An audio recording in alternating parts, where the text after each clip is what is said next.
Grab your popcorn and snacks. Find a comfy spot, take a seat or lie down, and let me transport you to a place of fantasy, ghost stories, ancient legends, odd creatures, alien encounters, and other magical topics. You may even decide to join the conversation. From faraway lands to your own backyard, with a small dash of pixie dust. Turn out the lights and open your minds. The journey is about to begin. Hey, good evening. Welcome to California Haunts Radio. We've got a great show lined up for you tonight. Kind of different topic than, let me get this settled here, than what we're used to, but I think I'm not going to say enjoy it because we're talking about killer cults with William Ramsey, and he should be on in a couple minutes. I see his camera's trying to power up right now.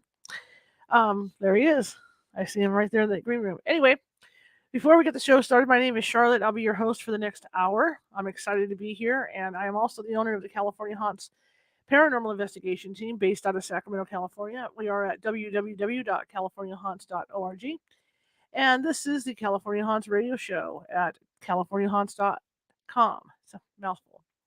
And at that site, you can actually see all of our archives of the shows going back all the way 15 years from when we were on Blog Talk. What are you doing on the 19th and 20th of February? Again, that's the 19th and 20th. My mouth doesn't want to work. I know what I'm going to be doing. I'm going to be appearing at the Mystical Minds Convention in San Jose. This convention combines pagan, paranormal, and metaphysical stuff. And there's a lot of guests going to be there. Nasir Muhammad Shohan, Lorian Fenton, Brad Olson, Michael Fury, Drake Fury, Tiffany Turner, Robin Korak, Beth Seeleman, and Shannon Del Florentino are all going to be there along with myself, talking about different paranormal things, paranormal, metaphysical, and again, ghosty things. Okay, so it's a really neat convention. If you guys want to come on down and meet me personally, I'd be really happy to meet with you. And that is at you can visit their website at mysticalmindsconvention.com and get your tickets there. And that again, that's going to be February 19th and 20th. Like I said, I'm going to be there, and there's going to be some really cool speakers, and we're going to be talking about all kinds of stuff. So come on down and join the party. Give me my little card here. Okay, see? My own little card. Getting professional here. Okay, tonight's going to be a really cool show again. I have William Ramsey on, and he is going to be talking about a death cult, a worldwide death cult. He's written a book about it, the origins of how it started, and I'm really excited to have him on. One more announcement I forgot.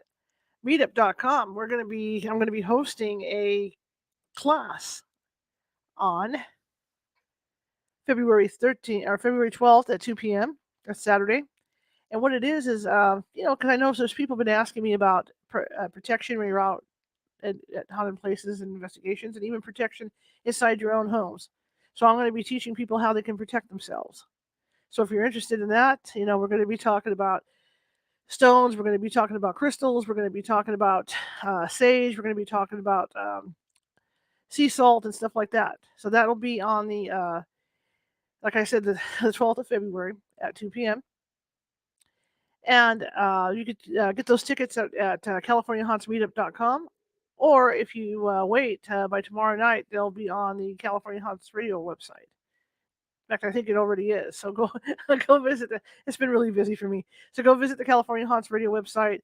Go up to where it says extras, and you'll get to our events, and you can sign up there for that. But I wanted to teach everybody about protection and stuff. So come on down. It's going to be a 2-hour class on Zoom, and we're going to be doing that. Anyway, without further ado, let me move some stuff over so I can see what's going on here. Without further ado, I'm going to bring William on, and he can tell you about himself, and we get this show going. Hello, sir. Hi, how are you? Good, how are you? Doing good. Thanks for inviting me on your show. Well, thank you for coming on. I'm really looking forward to it. Okay. I mean, it might be an interesting ride. It might be kind of a dark subject, but... We don't mind that. Oh, hey, I'm a journalist just like you are, and that's what we do. We have to cover the happy stuff and the crappy stuff and the dark stuff. That's part of the job. So tell everybody about you, sir. Well, I was an attorney. I'm a member of the State Bar of California. I practiced for a while, kind of got disillusioned with that. Was disillusioned with the corporate media, investigative journalism. So I really kind of was doing my own research, and that led me to write my first book. That was 2010 when I published that. was Prophet of Evil about Aleister Crowley. And then I wrote a true crime book about the West Memphis 3 kind of occult influenced murders. That was 2012. Children of the Beast was 2014, which is about Aleister Crowley's kind of influence upon modern society. So those were kind of my intro books. They were kind of all dark occult themed or research into the occult. So I followed that into this kind of phenomenon called the smiley face killers, which is a phenomenon still happening of young men disappearing out of bars and finding dead in water. That's really, so people really need to be careful about that, which kind of led me into just further kind of inquiries into secret groups. And it led me into really this group called the Order of Nine Angles, which I didn't know much about until probably late 2020. August of 2020, a guy reached out to me. His name is Igor Sarsky, and I have my own kind of podcast called William Ramsey Investigates. And he said, have you ever heard of this group? And I may vaguely come across certain things, but it kind of tied into some of my other research, and it led to this book, which I published in May of 2021. So it's been out almost half a year, a little more than half a year. I've actually redrafted it in November. I added a whole number of pages, like another 30 pages of information, because things are still happening with this kind of group, the Order of Nine Angles, and how it's influenced kind of subtly, but through the internet and modern communications, influence really events that are happening around the world. Well, I find this interesting because I mean I'm not a big on politics. I'm not a huge political person, but in watching recent events, I'm just going to say that, the last 5-6 years, and when you talk about cults and how people can be influenced to follow somebody, that's why I found your book so fascinating. Yeah, I mean, I think that that's kind of like one of the big secrets in human events, really, is are they influenced by cults? Are they influenced by secret groups? Mm-hmm. And I think my book shows particularly that events are influenced definitely by secret societies and kind of ideas that are kept secret. So and whether that happens in a very larger event like 9/11, that might be another whole story, but certainly, there's been people who have died associated with the ideology that's come out of the Order of Nine Angles, no doubt. How does it cult? Because I was noticing like with the one you wrote about, this didn't just start like in recent years. This started way back. Right. So how does something like that take hold and then it lasts all this time? That's a good question. I mean, I think it started kind of even before the internet. The Order of Nine Angles was really kind of a mail order group. They used P.O. boxes out of the UK, and it just kind of grew over time. It kind of got disseminated, and I think really with the advent of the internet, it allowed kind of this very on the edge group to have its ideas disseminated easily, or easier. And I think that's how it got more traction. Really was the kind of core ideology was put together prior to the internet, and the internet allowed that to spread. But yeah, it started. I mean, he said that the founder really is this guy named David Myatt, who had a very small group. I don't think he was really trying to be, he was going after kind of a popular type of thing. He was trying to have a secret society, secret members, and that's what he cultivated. But then it kind of grew and morphed, and I think that it's grown, and it grew into, it really kind of was a bonding or a melding of the occult and far-right National Socialism. Mm-hmm. So that's kind of morphed into the far right here in the States. This group, Atomwaffen, and some other groups have, and I show that in my book, they have been influenced by these ideas that came all the way from the UK in the 80s. It's just amazing, like you say, it spread before the internet. I mean, that's a lot of word of mouth to spread. It is, but I think it's kind of like an insight into kind of subgroups or how smaller groups may coalesce or have similar ideas. So maybe you see that in white nationalism, or maybe even like any kind of ethnic group who have kind of radical ideas have smaller cadres. And I think that's really what the ONA was people who were into the occult. They were into that occult milieu and said, hey, there's another group that's kind of a smaller subset of this. You should check them out. And I think that's how they got members. But it's very secretive. You wouldn't really know. They don't advertise. They don't wear obvious pendants or have out, very obvious, group meetings or anything like that. So I think that's kind of like one of the other mysteries of this group, that, it's kind of very secretive. Their ideas are secretive. And I mean, I think that that's the whole idea, is that they have like ideas within their corpus that really are supposed to be shared orally, like person to person. So some things aren't written down based upon their ideas. So it's definitely very curious, kind of a modern post Crowley, post Hitler kind of cult, really. Well, how do you do research on something like that? I mean, well, that's a good question. I mean, you kind of have to dig around. Well, I mean, did you go undercover with this cult, or No? Did you have to do a lot of research? Like you say, digging around. I mean, what kind of digging around did you do? Well, they have like their own. ONA has its own websites. They have their own books. There's actually a book like 1,000 or 10,000 pages of ONA literature. So, but you can get this kind of central texts have been memorialized into books. So the Sinister Tradition. There's another one called. There's just different ones that kind of have the central ideas. So you can read those. But I think it was also the social media. Actually, you can look into social media and see what some of these people, especially Atomwaffen, a lot of their chats were leaked. So you just have to follow that kind of trail to get a lot of catch up on the information. But some of these guys will brag about their occult inquiries. So they have social media where it's them with an ONA thing and showing the book, like the Sinister Tradition, like this one guy, Meltzer, who got arrested. He was going to betray his entire, I think it was a platoon, and have them blown up. But he's actually, he's in the same jail as Ghislaine Maxwell, believe it or not. He's in with the MCC in New York City. So that was one example of where you could look at the guy's social media, and it's very clear that he has the book. You don't just trip and kind of come across the Order of Nine Angles, Sinister Tradition. So the research, I was never involved. I've had there's some people who've said more or less. There's a lot of postings on like blogs and things like that, where you really can kind of get the gist of what some of these people are doing. They also, the ONA is unusual in kind of occult groups because they have kind of learning kind of stories, or almost kind of like fables, where it's fake, but they're teaching you something through this fictional narrative. So you can learn a lot through that. You can tell what they're really up. I think with a lot of kind of what they're going, everything happens at night.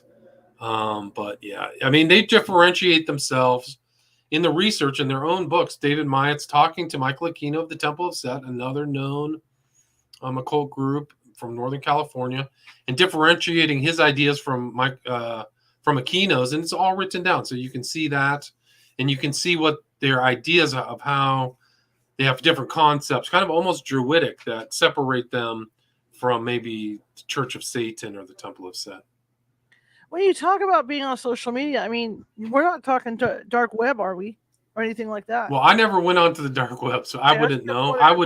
I know this group is definitely communicating using encryption, and they may have dark web and different terms and things like that, but I never really got that deep into going into that. I have no interest in really investigating those things with that, some other groups may be in.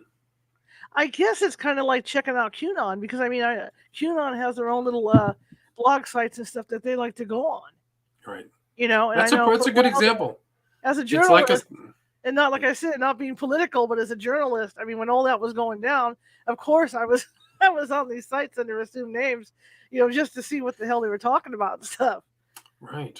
No, I think that's good. It's another kind of subgroup that has their own language. They communicate with each other in ways that maybe not in the general obvious vernacular of the public. So I think something similar like that happens with the ONA, is that they're definitely in their own kind of sandbox.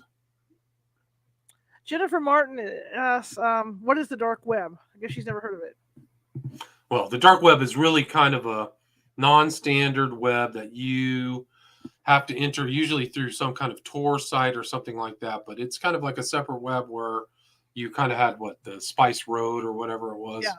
And there's a lot of, you can trade in drugs, you can hire hitmen, all kinds of strange stuff like that.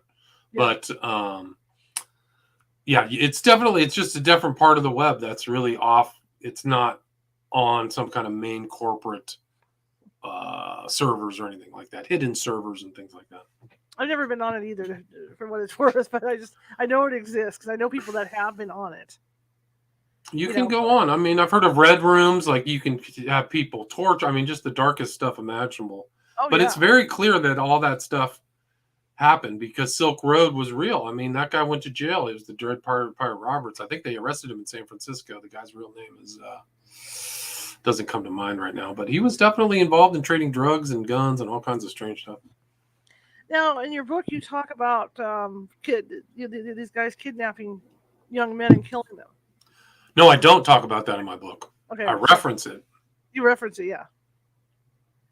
So No. You got to really be careful because I've never said that this group is responsible. That's my fault. I'm sorry. Yeah. That's okay.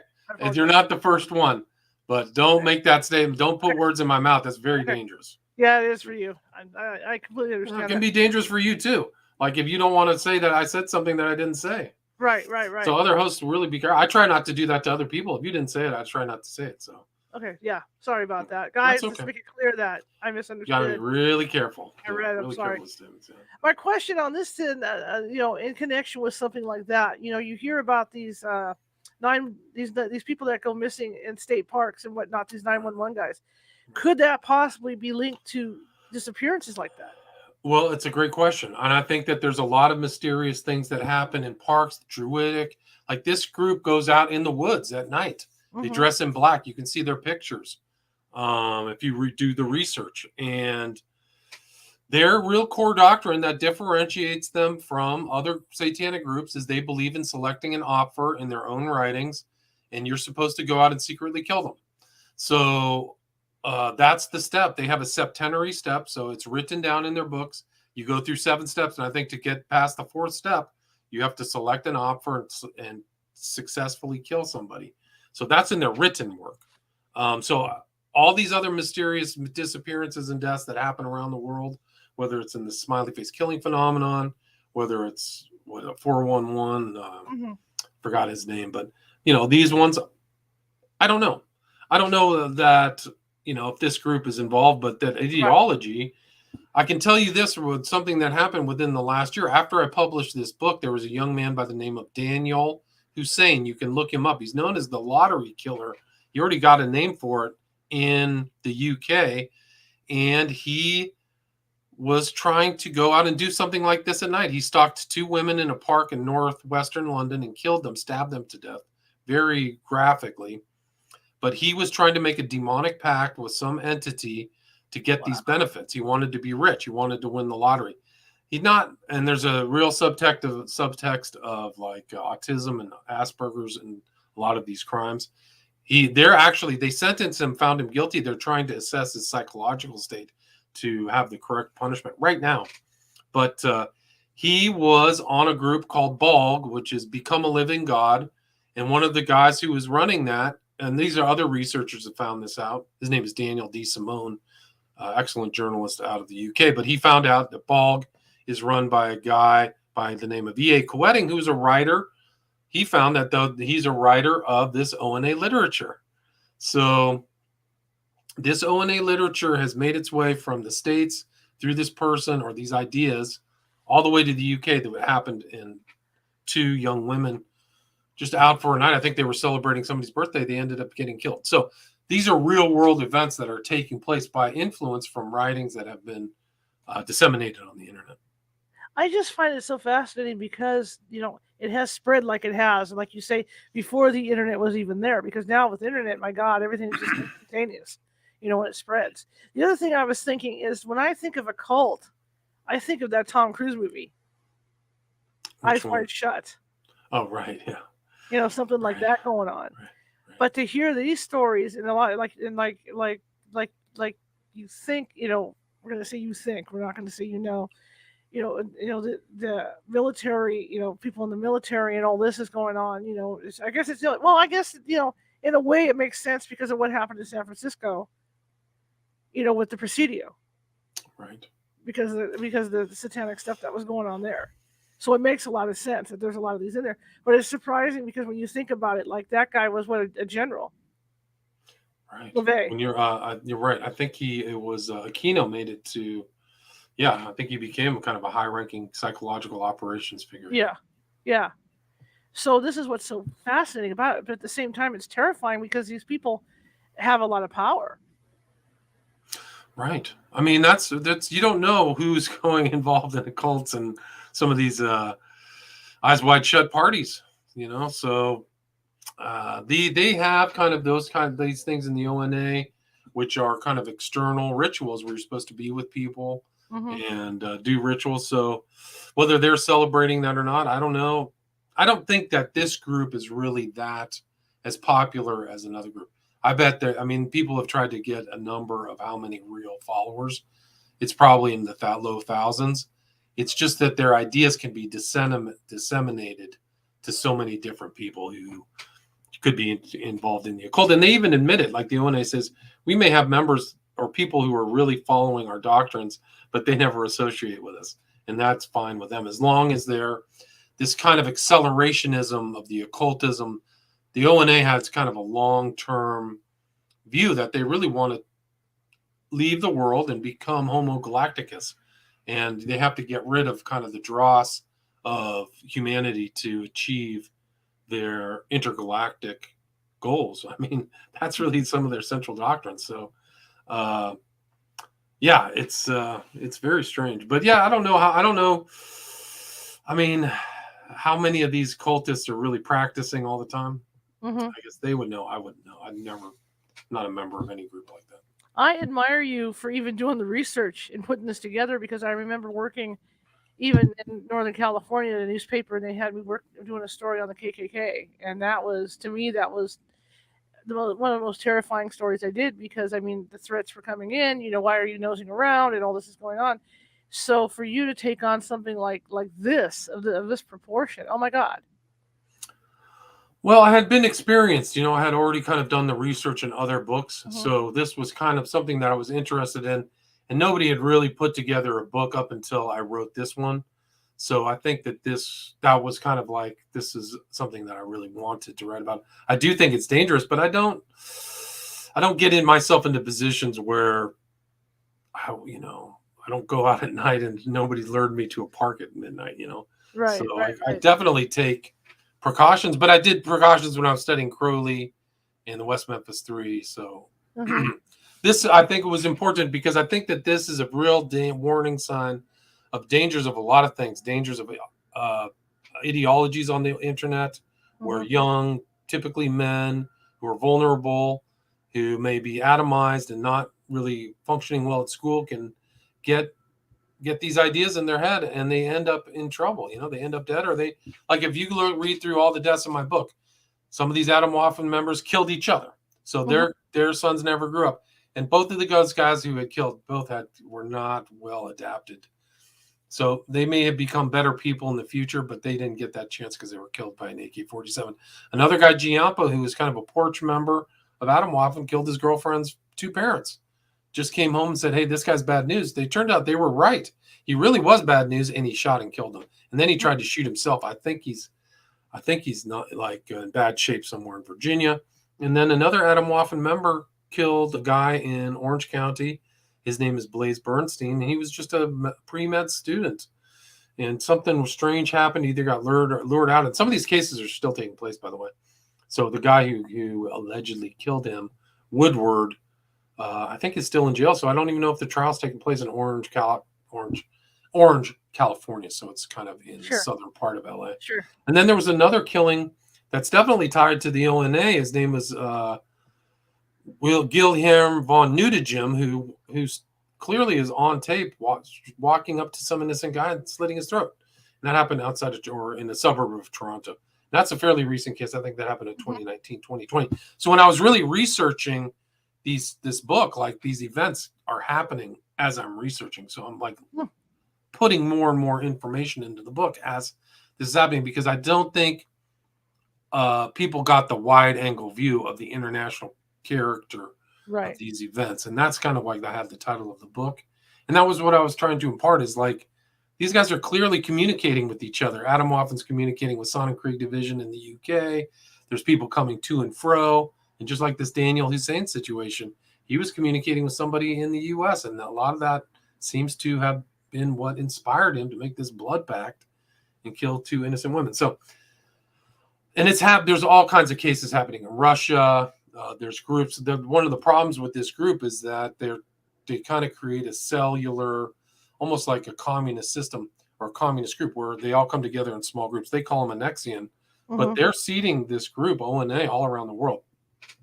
So there's little Nexians, Toronto, Canada, US, UK, France, Italy, Russia. And so you're just seeing these people with this terrible ideology causing a lot of mayhem. It almost sounds like the mob, because I mean, there's one Don that controls everything. Yet, every little city has little sects of it, and there's a guy that controls that city, and blah blah blah blah blah. And they're all in communication, even from jail, even, and that's what this kind of sounds like. Yes. And getting back to the not missing 911. I mean, what you're saying about these guys just disappearing on camera. I mean, there's several cases with that, where in Switzerland, where this guy left the hotel and he's walking down the street, and they got him on the police, the public camera, and then he just disappears. Like, he just disappears from the camera, or he leaves the camera site and then disappears? He leaves the camera site and disappears. Yeah, I would love to know that case, because I'm accumulating these cases all over the world. Yeah. So my second book, or the second film that I did, which you can see on Vimeo, is The Smiley Face Killers, The Global Slaughter Continues, where these things are happening at night all over the world. UK, Netherlands, France, where young men or people are out. They're not that drunk, not always drunk. That's what the assumption is. They're drunk and they fall in water.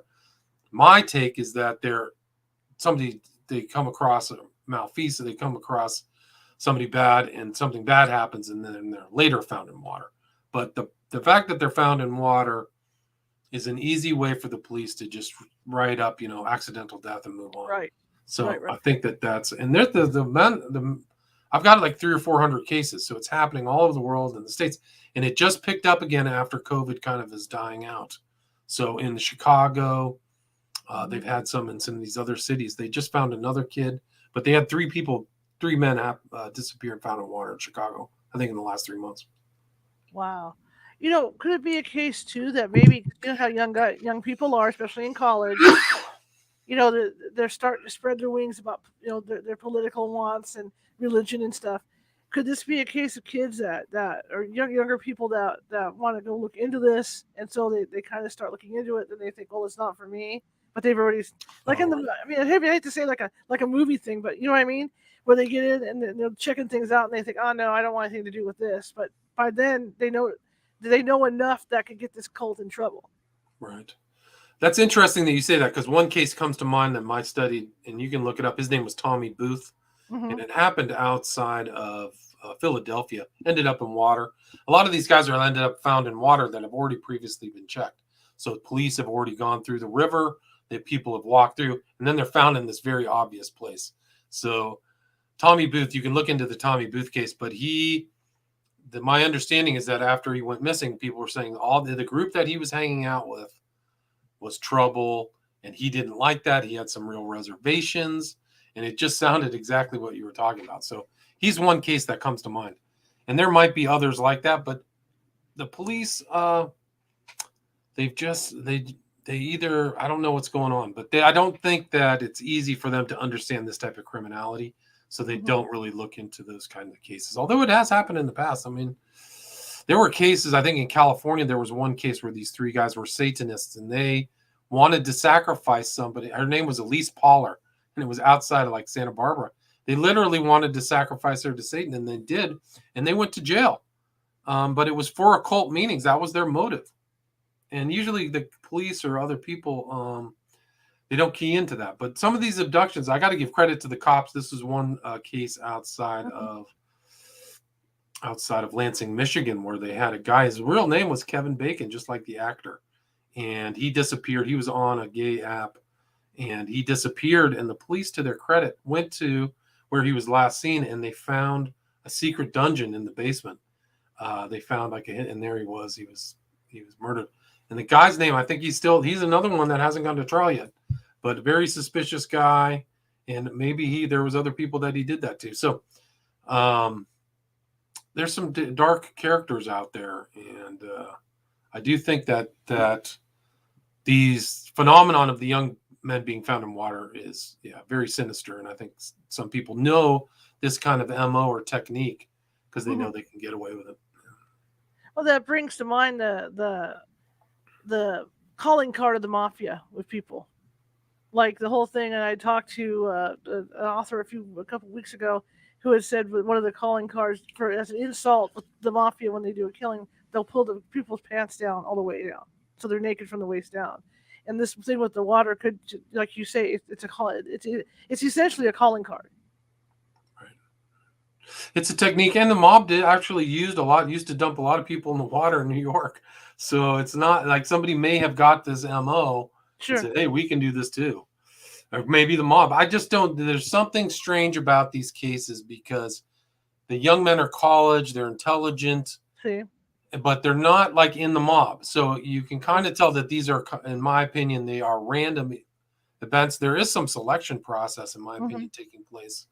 And there's many cases like that. And there may be selection taking place. These guys are on the gay apps and somebody may see them and say, this is it. There was one case that I studied in detail. His name was Dakota James out of Pittsburgh, PA. And it looks to me like he was pre-selected, which is unbelievable. But I think that's really what happened because he had already been drugged and found by a friend in the same city before he disappeared finally. So a lot of these guys get in troubled situations. They may not know how profound the trouble is. Well, when you think about it too, I mean, the older people that are in this cult have kids. Maybe college-age kids, and maybe the kids are involved, the sons or whatever are involved in it too, and so they're on the ground floor at the colleges. Yeah, I don't know. I mean, I think there were two cases out of Minnesota. One was Chris Jenkins. I can't remember who the other kid was. They had a bloodhound who traced their scent to a Catholic university somewhere. Like they traced it far away. So I don't know how sophisticated the bloodhound scent is, but it seemed like somebody had transported these guys out of like downtown Minneapolis, St. Paul to another campus. So, I don't know what goes on the dark web. I don't know what goes on in FetLife, but there's an underground probably for every taste, whether you're gay, S&M, pedophilia, bestiality. I don't know. So this guy who killed Kevin Bacon, whose name I can't remember, it was Kowaleski or something like that. He was actually a male. He had been married. He had kids, and then he became a male prostitute. So he had a website where he was renting. It was like rentme.com or something. Oh, wow. But he was still on the gay apps. And he had a boyfriend too. So there was, really strange things going on. I wouldn't be surprised and I don't have any evidence, but I wouldn't be surprised if that wasn't the first person he did that to. He did horrible stuff. Yeah. Jerry has a question. It says, tell me a little bit about the Hollywood cult. If that might be connected.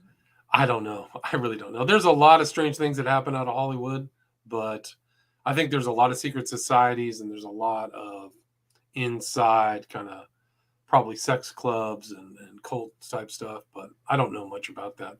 I've done an interview with a guy who says that there was a Hellfire Club in the 30s and 40s in Hollywood, and that Hellfire Club was something that goes back to Old England that Franklin was involved in. So these kind of drinking sex clubs aren't something that just popped up with eyes wide shut. They're gone back centuries. Yeah. Sure. And all the investigating that you've done, what is the worst assault that you've seen? Well, that's a good question. I mean, there's a lot of them. I would say the Von Nudegem one, which I talked about earlier, there's a literal tape on that. You can look it up online so you can watch him kill the guy on CCTV. So that one was pretty bad. Mhm. All these ones involved the ONA are pretty graphic. They're pretty bloody. Yeah, the Daniel Hussein was really bad. We talked about that, but I think there's probably other things where they didn't get caught, and it's interesting because the Daniel Hussein had that same in his writing. He was saying, I was going to commit these crimes and not get caught. So he knew that he didn't want to get caught, but he wasn't, luckily, very competent at that. So, but they're all really graphic. I mean, you can read through the book. There's a lot of bloody stuff and a lot of really bloody doctrines. What type of person do you think goes in for something like this? Well, that's a good question.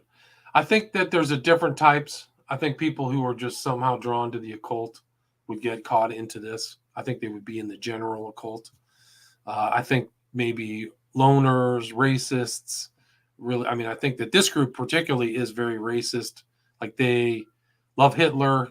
They've idolized. They're really kind of esoteric Nazis, and Hitler as kind of avatar instead of Antichrist, I would say. So those type of people in this particular group. But the occult attracts anybody who, I mean, it's always the same: power, money, sex, do what thou wilt, those kind of concepts. So it's a pretty wide net. And how many people stay in, how many people get out, I don't know. But there's been other groups. I mean, you can talk about, Scientology is a cult. Right. You can talk about, what's that other group? It's the, what's their name? They wore capes and stuff in the 60s. So there's been other groups like that have pretty dark ideas. Do you think the population, and I'm not naming groups or anything like that, but do you think that people that, I'm not going to say weaker minds, I'm not going to use that term, but let's do it this way. People in the United States, we've been going through a lot, and do you think that people are ripe to get involved with these cults? Do I think they're right? Is that what you mean? Ripe. You know what I mean? Ripe. Oh, yeah. I think so. I think it's certain social events create the kind of fertilization for these things. So I think a lot of the people who got involved in Atomwaffen or ONA have a very nihilistic worldview. They don't believe in God. They're definitely not Christians. There's a very strong anti-Christian view in the ONA. So I think there are all those people, and they I think have lost faith in a lot of things, a lot of institutions. So that's why they grew, and that they're usually young, and that's their kind of, this is where the group that they think they ought to be to ride it out. Like a lot of their doctrines, there's a book called Iron Gates. It's all like post-apocalyptic stuff, post-industrial, really dark things. And I think that that's some of these groups that came out of the 60s. That was the same thing. They were in the kind of shadow of the nuclear bomb. They thought the world was going to end. And so that's why they got involved in these groups. It's just interesting, like you said, when you look through history, at the different groups that have come along. I mean, we'll talk about even Charles Manson. The process was the one I was trying to remember. Right. The Process Church of the Final Judgment. Right. So you look at people like that and the influence that they had, because like you say, these people were just ripe for something new, something different, because of what they were going through in their lives or whatever. And it's frightening. It's frightening what's happened the last few years, because you see stuff like that happening, and sometimes the people that are involved in this stuff don't realize they're involved. To them they're doing God's bidding or whatever, but but they're slipping further and further into this stuff. Right. And I think that you're going to see something, what happened in the last 2 years with COVID and the psychological impact upon society at large is going to give rise to all kinds of strange things that'll come out, because people kind of lived through something they thought that was going to be the end of the world. And I think that a lot of stuff, and I mean, I'm not giving the Germans a pass. Right. After World War I, there was mass inflation that wiped out all these people's money and value. And I think that made them more ripe for an autocrat like Hitler. And so you're going to see maybe some of this other, I mean, we're basically kind of like run by medical autocrats in a lot of ways, or technocrats. So you're going to see, I think, a lot of strange things come out where people may not have those kind of values of liberty and freedom that maybe they used to have, because they want safety and security more than that. So I think But that again, this next generation is going to be what very I good. find frightening about the whole thing is, like, not only are these generals, not to say all the generals are involved, but there's probably high-ranking military people involved in this, and our politicians are, and that's what's really frightening. The people that we voted into office, not all of them, but there are some that probably are involved in this. Yeah. Oh yeah, I think so. People ask me that, like, do you know anybody famous who's in the ONA? Do you know any politicians? And the answer is I don't. But I wouldn't be surprised at all if they're involved in Eyes Wide Shut, especially after Epstein. There's a very strong subtext of kind of elite occultism in him and all of his group. And so these ideas didn't come from out of the middle of nowhere.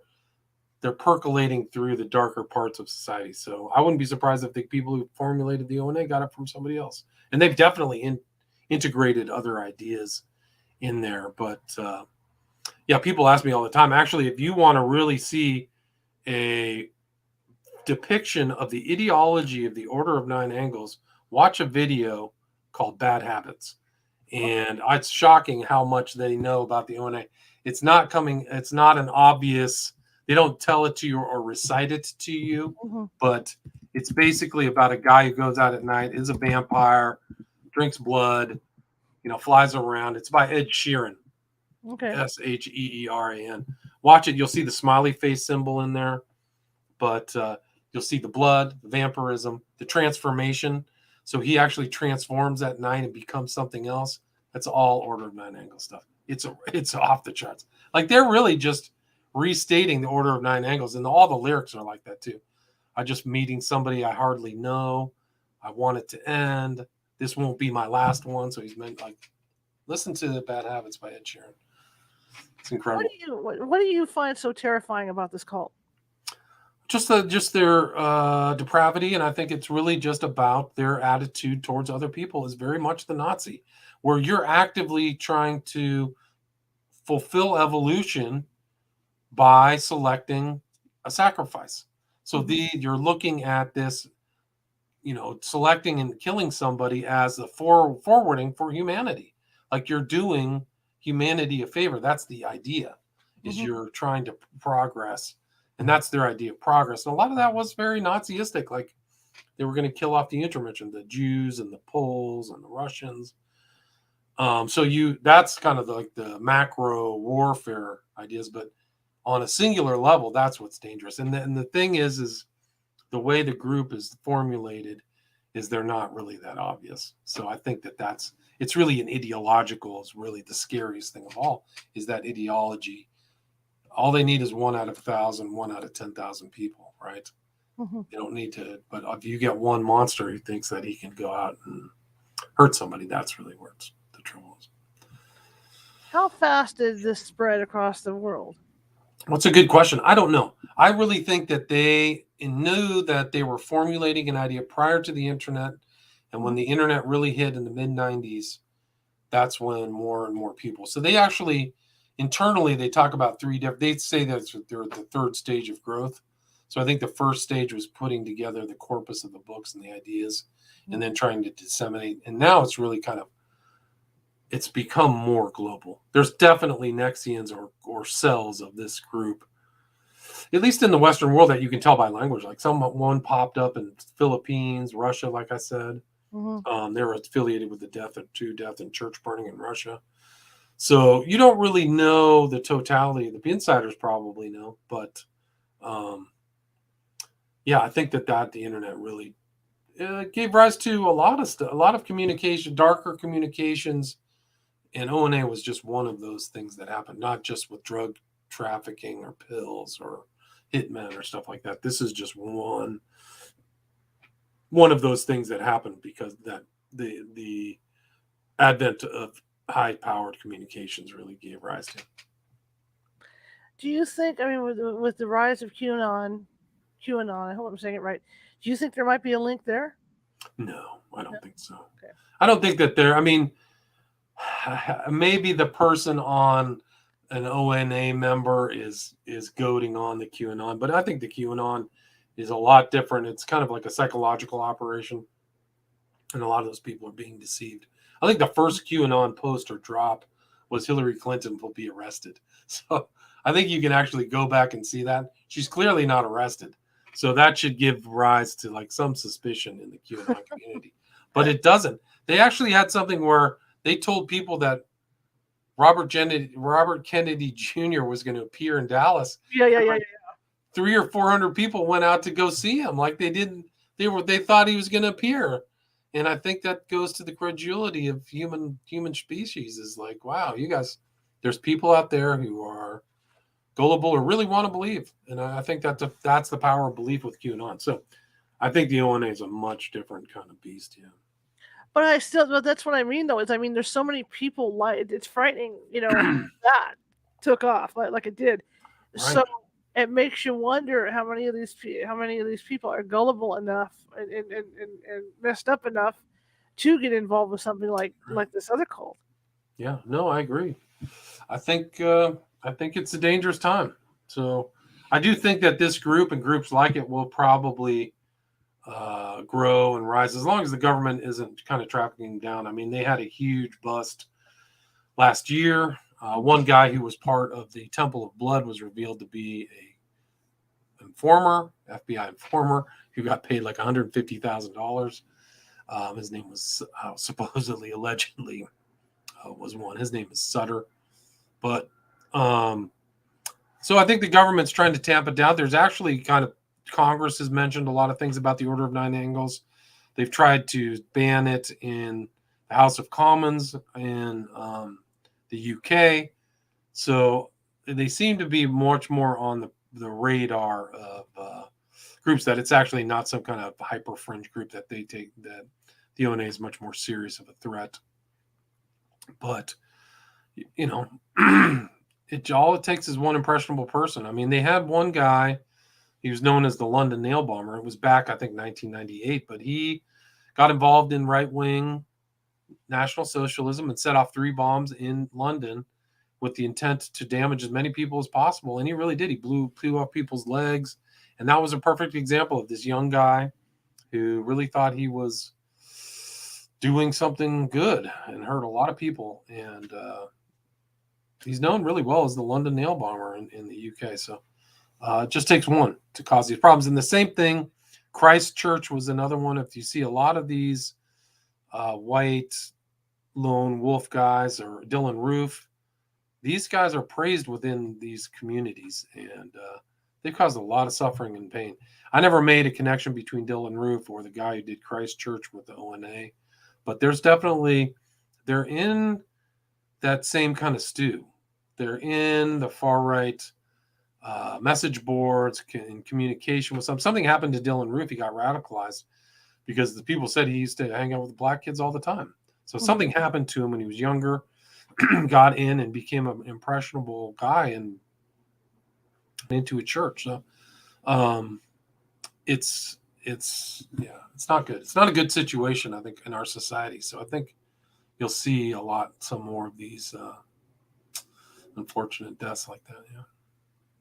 What's as secretive as this group is, how long did it take you to do all the research? Or you had help with the research, but how long did it take you to put the book together? Well, I started it in August and I published it in May, so it took me about 6 or 7 months. I had a lot of research. I had a lot of pictures, and I had trouble. They changed the formatting on Amazon, but it kind of just came. Some of these books, I've written 5 books now. They just come because I'm doing the research anyway. I'm trying to figure it out. So a lot of ways they just kind of coalesce in themselves, and that was kind of a perfect example of one of those books where, at a certain point, I had the research done because I had read everything. So I didn't go, I'm going to write a book and then I'm going to do the research. I had done all the research, and it was really just categorizing it and laying it down to make it cogent, flow. And so that was really it. I mean, I think it happened pretty fast. And there was, like I said, there's a lot of other people writing. There's a lot of guys that I can think of offhand who've done research into their social media. You can look up Nate Thayer, Daniel D. Simone, who I mentioned. Another guy's name is Ali Winston, Jake Hanrahan. And a lot of those guys, it's a different kind of style of research. It's a modern one because it's not like reading newspapers.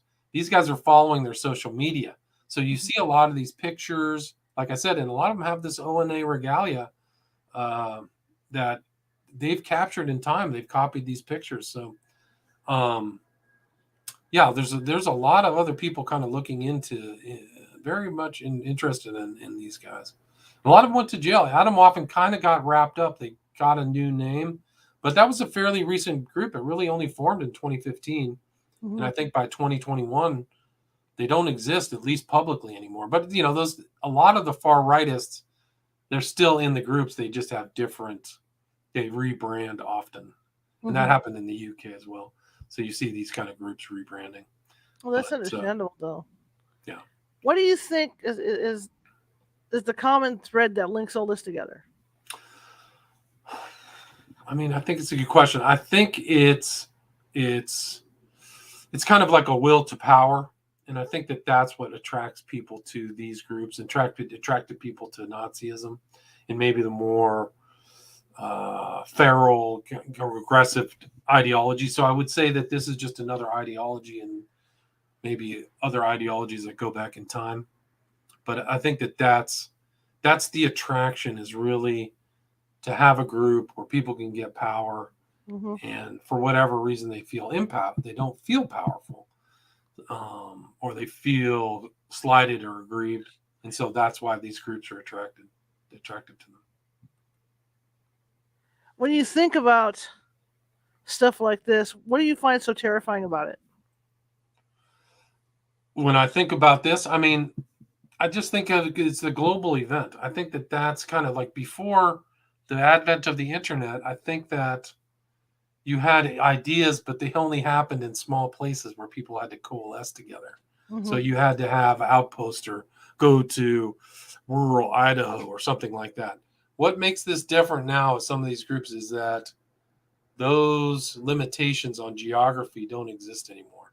So these people can communicate and share ideas much more in a much more efficient and global manner. And I think that's kind of like what part of my book is really a warning. Like, you got to really watch out and be careful of some of these ideologies and some of these, murders. I think that really, and I've done a lot of work on kind of occult related crime and FBI's opinion of crime and things like that. And I think it's very evident from my research that some occultism leads to crime. And that was something that the FBI does not accept. I accept that after my research, that ideas like this, some other black magic kind of ideas do lead to desultory, negative outcomes. During your research, were you able to get any information on what goes into joining something like this? Like if there's any initiation rites or anything like that? Yeah, I think that their initiation and what you have to do to become a member is fairly well laid out, and I lay that out in my book. So you became kind of like I said earlier, the 7-step way, the septenary way. You have to advance on that, and you start out by doing physical challenges, and then they want you to go out in the darkness in a forest area and lie on your back from sundown to sunrise. So that's one thing you have to do. You also have to kind of bike for a long period of time or do very strenuous activity is part of it. Then you do like this offer that I said. You kind of practice different magic chants. So you're supposed to learn chants. And then they have something called insight rolls, which is you're supposed to integrate yourself into another group and learn from them. And they encourage you to subvert it with ONA ideas. And the character of David Myatt was kind of not what you would expect from an occultist, in that he was learning the occult also in the far right politics, but also 18 months he spent in a Catholic monastery. And the Christianity didn't seem to rub off on him, but the ritual and the chanting did. So the ONA has its own kind of religious chants that you can listen to. Actually, this guy I talked about earlier, William von Nudegem, his ONA chant is still on YouTube. So you can just look him up and you can see him practicing their religion. They have the trapezoids. So you're trying to capture energy through crystals. They do have a lot of different stuff. But yeah, you can find out the initiation process very easily. It's kind of like blood in, blood out. They supposedly, if you leave them, they can have a right to kill you. That's what they wrote. So it's kind of like the mob. Some of the newer ideas, the original ideas have been morphed and changed. So there's been other people adding to the original core ONA doctrines.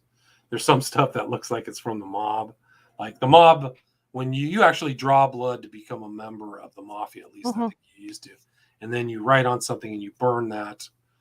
So there's rituals like that are similar to that also in the ONA, believe it or not. How big do you think this has grown to be?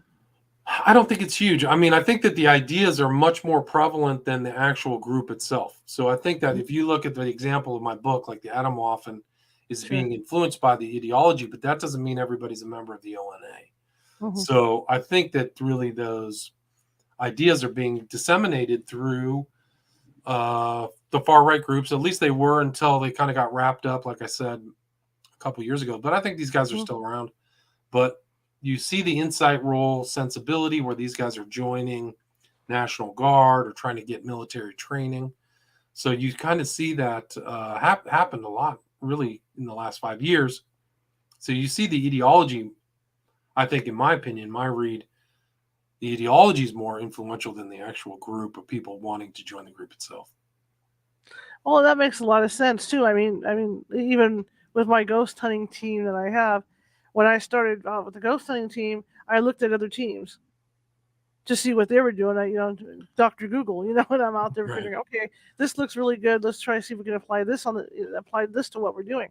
So what you're saying makes a lot of sense. Where other groups, we're not going to say cults, but other groups would be looking at their stuff and then borrowing little things from them, or borrowing here and there from them.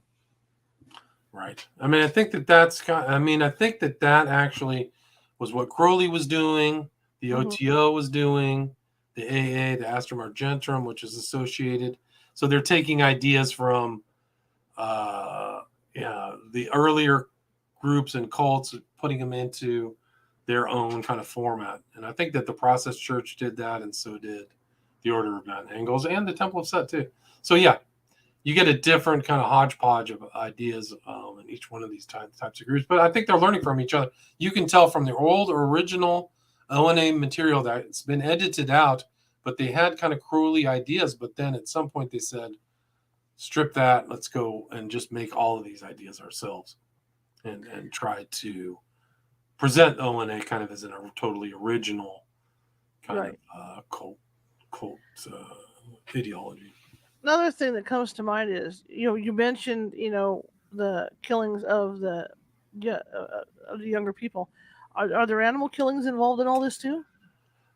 Well, it's a good question. There's a lot of blood drawing and stuff like that, personal blood drawing in some of these rituals. Whether there's animal sacrifice, I didn't come across a lot. I don't recollect coming across a lot of that. But there's some of these guys online that are up to no good, and there's a lot of actual kind of disturbing pedophilia and child porn. A lot of these guys have really graphic pornography that may have come off the dark web, so they get caught, and then they find really seriously disturbing child porn. And that's actually something that has been found on separate incidents with people in some of these groups who've been arrested, whether it's Atomwaffen, Sonning Creek, Fewer Creek, some of these other newer kind of offshoots, far right offshoots. In your research, where have you found it to be the most prominent?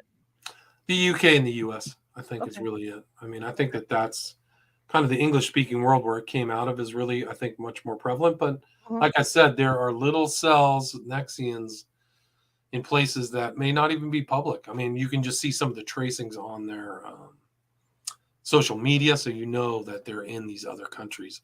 But yeah, it's really disturbing. There's a lot of cells in the UK, different parts of the UK, college towns, things like that. And the US definitely has its own. I mean, the The Temple of Blood that's in South Carolina flat out said we are a Nexian of the Order of Nine Angles. We are a subset of this group. So, and you can actually go on to Facebook. If you're on Facebook, you can go on and type in Order of Nine Angles, and you can see some of these different group Nexians. People are putting time and energy into advertising and showing ONA ideas. And there's been a couple kind of ONA bands. There's been, chants and music that's based on ONA. One I know offhand on YouTube is Nameless Therein. So you can kind of see these guys are up to no good. Fantastic. William, I want to thank you for coming on. I so appreciate it. It was the most fascinating hour I have had in a long time interviewing somebody. Great. Well, thanks for having me. Appreciate it. And I really you can get the book on Amazon. It's on Amazon or my website, William Ramsey Investigates. Absolutely. All right, sir. Well, I want to thank you again for coming on. And if you run it, if I'd like to interview you about your other books, if that's possible. Anytime. I would love to have you on. And West Memphis 3, Prophet of Evil about Crowley's influence. That would be absolutely fascinating. So, I'll shoot you an email later.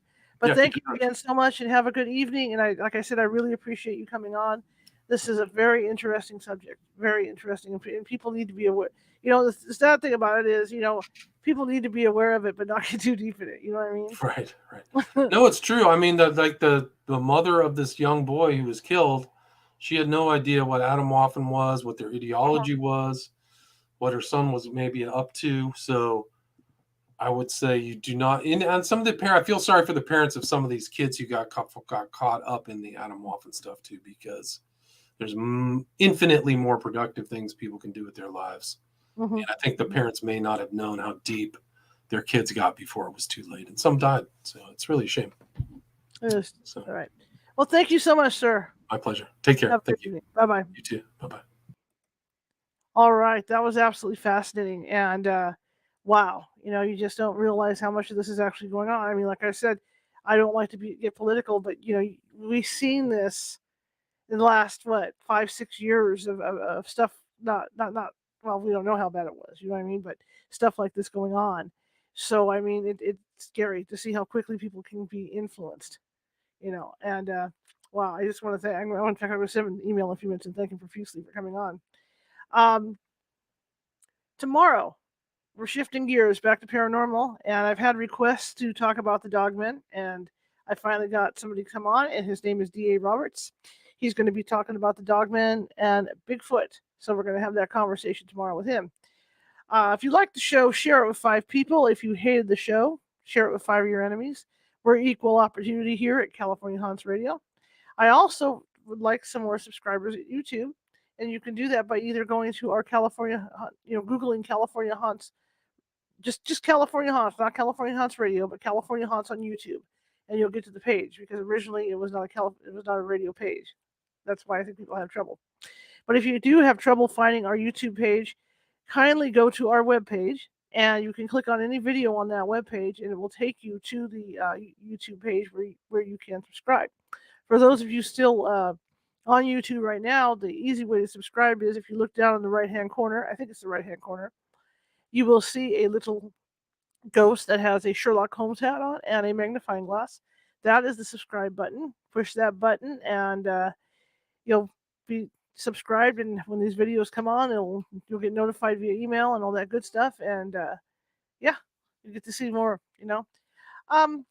California Haunts is a nonprofit, and I hate doing this every night, but it's just something I have to do.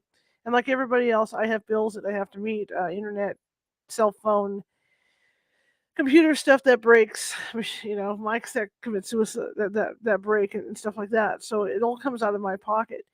So if you could find it in your heart to donate to help me keep things going here and keep more guests coming, because I enjoy doing this too, shows like tonight and the past few nights, that would be at paypal.me/California Haunts. If you're uncomfortable with PayPal, the best way to do it is to go Venmo and type in Venmo at California Haunts, and you can do it that way as well. But I would really appreciate it, because I do have to keep things going here from my end. And also, I'm going to remind everybody again, I will be teaching a class on protection for not only you, but for your homes and apartments. on February 12th at 2 p.m. And that class will be on Zoom, and I will be teaching that, and you can check that out at the website. Head over to CaliforniaHauntsRadio.com and click on the events tab, the extras tab. It'll take you into the event, and you can go in from there and sign up for that class. It's going to be interesting. I'm going to talk about sage. I'm going to talk about crystals. I'm going to talk about gemstones. I'm going to talk about just about everything you could think of. Sea salt and the use of holy water and all that stuff, and even frankincense and myrrh as something to calm your house down. So come on, and join in for that class. But anyway, I want to thank you guys for coming tonight. Again, tomorrow at 6:30 p.m. our regular time, D.A. Roberts is going to be on to talk about Dogman and Bigfoot. So what I'm going to do is I'm going to bring up bring up Mr. Ramsey's website, so you guys can get that website address and, of course, his book. And like he said, the books are available at his website and at Amazon. So here we go. Website, William Ramsey Investigates.com. And that's RAMSEY, investigates.com. The book is Global Death Cult. And if you go to his site, you can see, just like with Amazon, you can see all his other books. So they're, like I said, they're available on his website and on Amazon. Okay? Well, anyway, I will see you tomorrow. Same time, same place. Have a good evening, guys.